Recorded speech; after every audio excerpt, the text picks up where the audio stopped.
नमस्कार भक्तों, देव महिमा में आप सभी का स्वागत है। आज मैं आपको मासिक शिवरात्रि व्रत कथा सुनाऊंगी।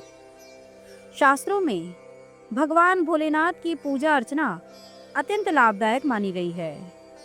विशेष रूप से मासिक शिवरात्रि के दिन भगवान भोलेनाथ की पूजा पाठ और व्रत कथा सुनने का विशेष महत्व है। तो चलिए प्रारंभ करते हैं मासिक शिवरात्रि व्रत कथा।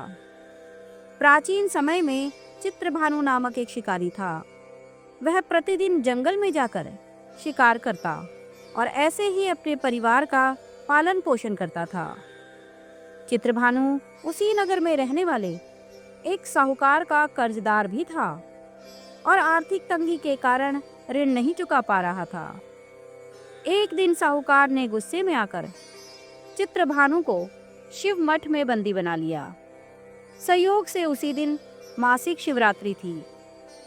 मासिक शिवरात्रि के कारण शिव मंदिर में भजन और कीर्तन हो रहे थे, जिसका बंदी शिकारी चित्रभानु ने पूरी रात आनंद लिया। अगली सुबह साहूकार ने शिकारी को अपने पास बुलाया और ऋण चुकाने के लिए कहा, जिसके बाद शिकारी चित्रभानु ने कहा, सेठ जी, मैं कल तक आपका पूरा ऋण चुका दूंगा। शिकारी के वचन को सुनकर सेठ जी ने उसे छोड़ दिया। सेठ से मुक्त होकर शिकारी शिकार के लिए जंगल में गया, किंतु पूरी रात बंदी गृह में भूखा प्यासा होने के कारण वह थक गया था और शिकार की खोज में जंगल में बहुत दूर तक आ चुका था, जहां से उसे लौटने में सूर्यास्त होने लगा, जिसके कारण उसने सोचा आज तो रात जंगल में ही बितानी पड़ेगी। ऊपर से उसे कोई शिकार भी नहीं मिला था जिसे बेच के वो सेठ का ऋण चुकाता। यह सोचते सोचते वह एक तालाब के पास पहुंचा और भरपेट पानी पीकर सुस्ताने के लिए एक बेलपत्र के पेड़ पर चढ़ गया, जो उसी तालाब के किनारे पर था। उसी पेड़ के नीचे एक शिवलिंग था, जो पत्तियों से ढके होने के कारण नहीं दिख रहा था। कर्ज चुकाने और परिवार के लिए खाना लाने की चिंता में व्याकुल शिकारी चित्रभानु पेड़ पर बैठे बैठे बेलपत्र को तोड़ तोड़ कर नीचे गिराए जा रहा था। संयोगवश वो सभी बेलपत्र भगवान शिवलिंग पर ही गिर रहे थे। शिकारी चित्रभानु रात्रि से लेकर पूरे दिन भूखा प्यासा था, जिसके कारण उसका मासिक शिवरात्रि का व्रत हो गया। कुछ समय बाद उस तालाब पर पानी पीने के लिए एक गर्भवती हिरनी आई और पानी पीने लगी। हिरनी को देखकर शिकारी चित्रभानु ने अपने धनुष पर तीर चढ़ा लिया और छोड़ने लगा। तभी गर्भवती हिरनी बोली, रुक जाओ, मुझे मत मारो, मैं गर्भवती हूँ और तुम एक साथ दो जीवों की हत्या नहीं कर सकते, परंतु मैं जल्दी ही प्रसव करूंगी, जिसके बाद मैं तुम्हारे पास आ जाऊंगी, तब तुम मेरा शिकार कर लेना।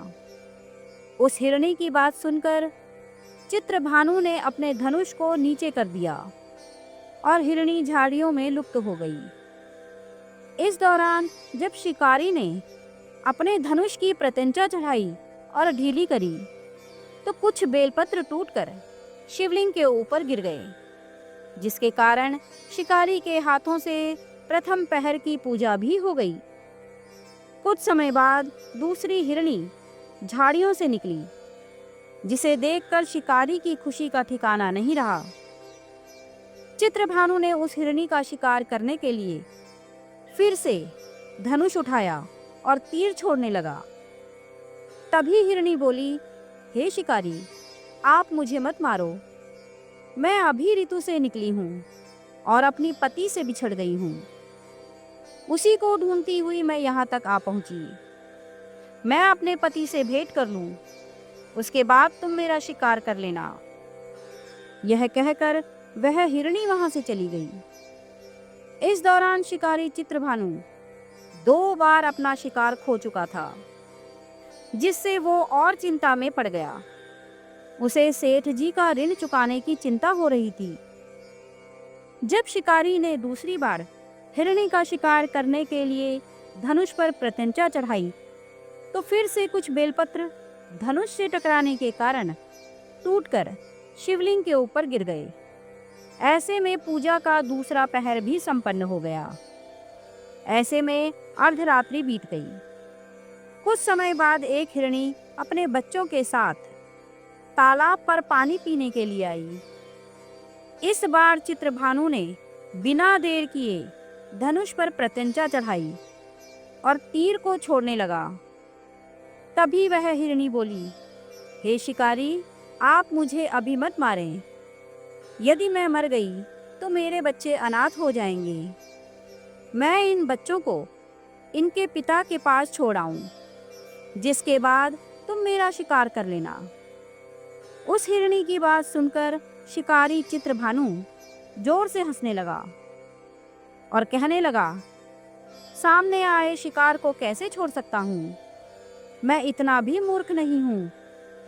2 बार मैंने अपना शिकार खो दिया है, अब तीसरी बार नहीं खोना चाहता हूँ। शिकारी की बात सुन हिरणी बोली, हे शिकारी, जिस प्रकार तुम्हें अपने बच्चों की चिंता सता रही है, उसी प्रकार मुझे अपने बच्चों की चिंता हो रही है। मैं इन्हें इनके पिता के पास छोड़कर वापस आ जाऊंगी, जिसके बाद तुम मेरा शिकार कर लेना। मेरा विश्वास करो। हिरणी की बात सुनकर शिकारी को दया आ गई और उसने उसे जाने दिया। इसी प्रकार शिकारी के हाथों तीसरे पहर की पूजा भी संपन्न हो गई। कुछ समय बाद एक मृग वहां पर आया। उसे देखकर चित्रभानु ने फिर से अपना तीर धनुष पर चढ़ाया और शिकार की ओर छोड़ने लगा।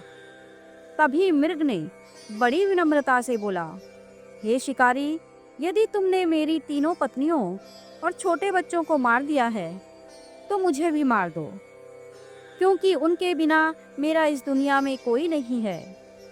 यदि तुमने उनको नहीं मारा है तो मुझे भी जाने दो, क्योंकि मैं उन तीनों हिरनियों का पति हूँ और वो मेरी ही तलाश कर रही हैं। यदि मैं उन्हें नहीं मिला तो वो सभी मर जाएंगे। मैं उन सभी से मिलने के बाद तुम्हारे पास आ जाऊंगा, जिसके बाद तुम मेरा शिकार कर सकते हो। उस मृग की बात सुनकर शिकारी को पूरी रात का घटना चक्र समझ आ गया। मृग ने शिकारी को कहा, मेरी तीनों पत्नियां जिस प्रकार प्रण करके गई हैं, उसी प्रकार वो वापस आ जाएंगी, क्योंकि वो तीनों अपने वचन की पक्की हैं। और यदि मेरी मृत्यु हो गई तो वो तीनों अपने धर्म का पालन नहीं कर पाएंगी। मैं अपने पूरे परिवार के साथ शीघ्र ही तुम्हारे सामने आ जाऊंगा। कृपया करके अभी मुझे जाने दो।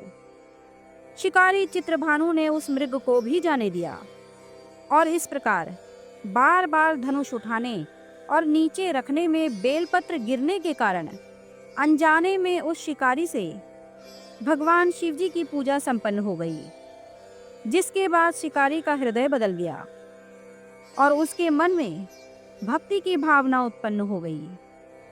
कुछ समय बाद मृग अपने पूरे परिवार अर्थात तीनों हिरनियों और बच्चों के साथ उस शिकारी के पास आ गया और कहा कि हम अपनी प्रतिज्ञा के अनुसार यहाँ आ गए हैं। हे शिकारी, आप हमारा शिकार कर सकते हैं। जंगल के पशुओं की सच्ची भावना को देखकर शिकारी चित्रभानु का हृदय पूरी तरह पिघल गया और उसी दिन से उसने शिकार करना छोड़ दिया। अगले दिन वो नगर लौटा और किसी और से उधार लेकर सेठ जी का ऋण चुका दिया और स्वयं मेहनत मजदूरी करने लगा।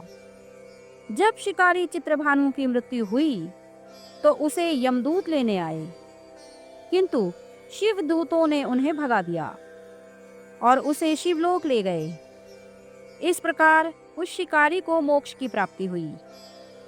मासिक शिवरात्रि के दिन भगवान शिव और माता पार्वती की विधि पूर्वक पूजा की जाती है और व्रत रखा जाता है।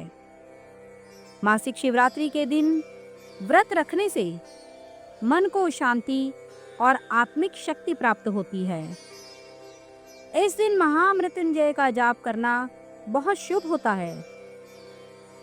तो भक्तों, आप सभी पर माता पार्वती सहित भगवान भोलेनाथ की कृपा बनी रहे और आप सभी का जीवन मंगलमय हो।